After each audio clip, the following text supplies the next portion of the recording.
So today I'm going to do a sample answer for a speaking part 2 question on describing a problem you had shopping online or in a store. So the topic I'm going to talk about is when I was shopping over the internet and an issue I encountered. So this would have been about 3 years ago, and I really needed a new desk for my home office, something I could put my computer on, my folders, and just sit comfortably at all day. And it also had to fit well in the room where I do my work.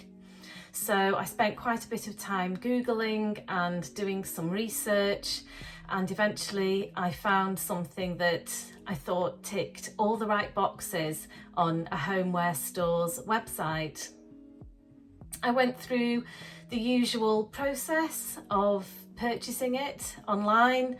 I selected the item and I put it in my virtual shopping basket. I then went through the process of paying for it and arranging for it to be delivered to my home.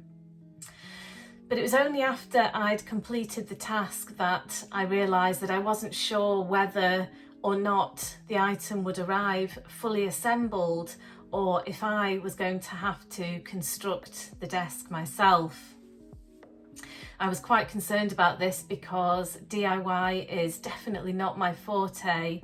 It's not one of my strengths at all. So I was worried that if I had to go and buy a hammer and some screws and other tools, maybe a drill, all the things that you might need to use when putting a piece of furniture together, I thought this would probably end up being quite chaotic and awkward, to say the least.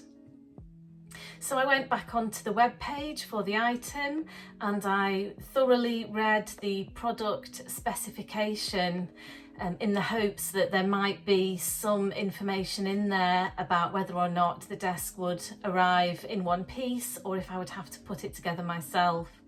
But unfortunately, I couldn't find any of the information that I needed, so I just had to wait until the item was delivered. And when it arrived, I saw that it was packed in a flat box, which meant that sadly I was going to have to put this piece of furniture together myself, using some tools at home, and I was pretty disappointed and aggravated about this.